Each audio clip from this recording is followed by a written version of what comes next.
Welcome back, everybody, to How to Become a Freelancer in 30 Days. This is Anthony Chatfield, and today we're going to be talking about how to start bidding on freelance work for the first time. The goal being to start the process of getting your name out there, of seeing what kinds of projects are available, and hopefully landing your first project. All right, so the goals today, what I want you to take away from this. I want to talk about how to bid on freelance projects on sites like Elance, and we'll use Elance in particular, but there are a lot of sites that are like this. I want you to get comfortable selling your expertise, and I want you to create a formula or a format you can quickly replicate in your bids. This is not going to be something you copy-paste, but it's going to be something you'll be able to write quickly because you've done something similar many, many times before.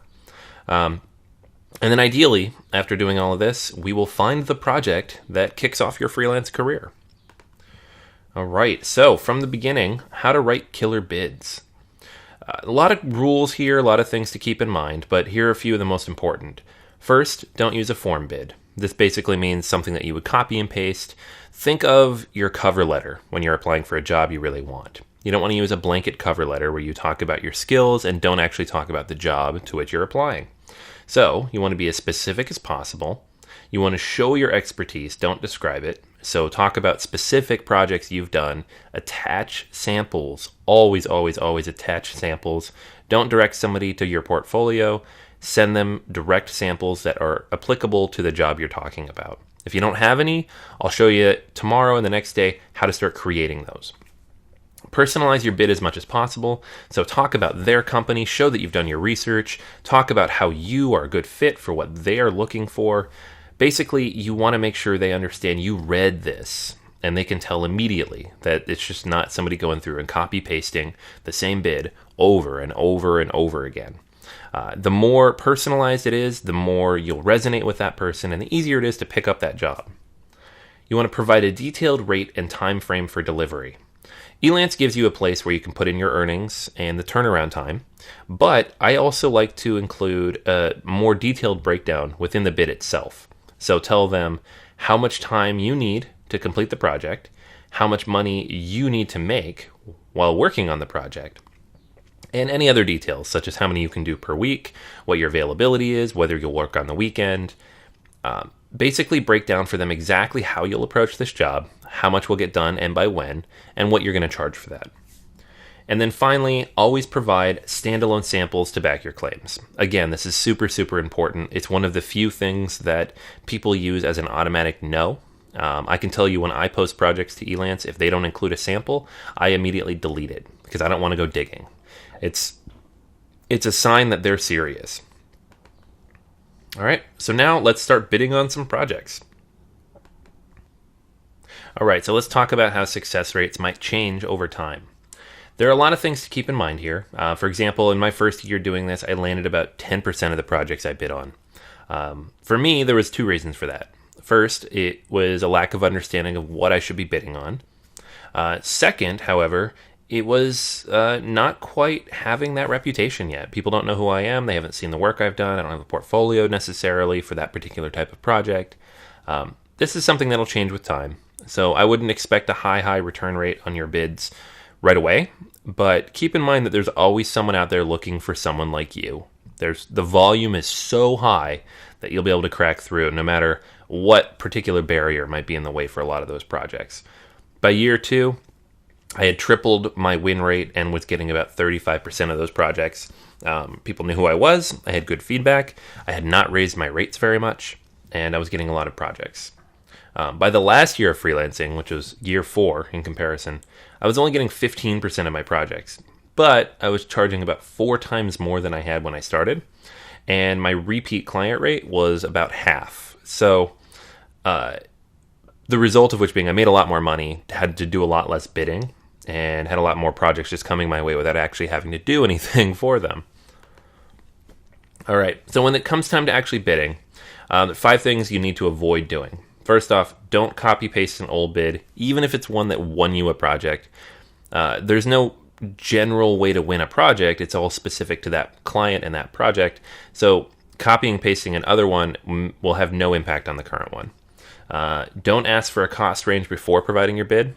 Be confident in what you charge and be willing to tell them what it is. If you leave it not provided or ask them to give a range of their budget, they'll probably ignore it. Now, some companies have a budget, and asking that is fair, but most of the time they don't. If they haven't written it, they don't have a specific number in mind. All right. Don't apologize for a lack of experience or industry knowledge. It's good to admit it if they ask you, but always show what you do know. Be positive. Always think positively about what you are good at. Talk about what you have done for people, what the results of those actions were. If you wrote a blog post that got 1,000 views or 1,000 shares, tell them that, even if it has nothing to do with this particular project. That kind of proof is what's going to make them want to hire you. All right. Proofread your bids many times over. Even a small typo, especially if you're in the writing category, will lose you that project almost immediately.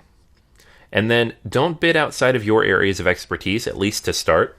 Start in the areas you know, build up a reputation there, and then grow from there. A couple things to keep in mind here. First off, in the general categories, Elance is going to charge you more money if you want to bid on different types of projects.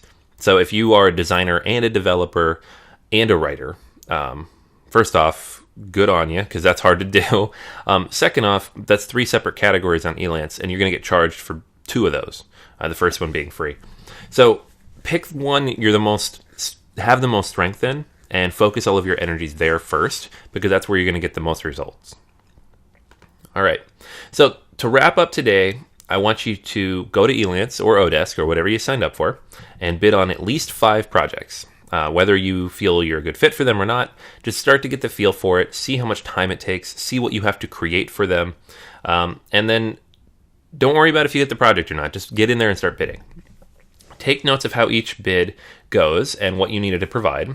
And then at the end, too, you can mark whether or not you got feedback. A lot of the times you won't land a project even if the client contacts you and asks questions, but them asking you questions means you've been shortlisted, and it's worth taking a note of because it means that bid worked. Losing a project doesn't mean you had a bad bid. It just means someone else had a better bid.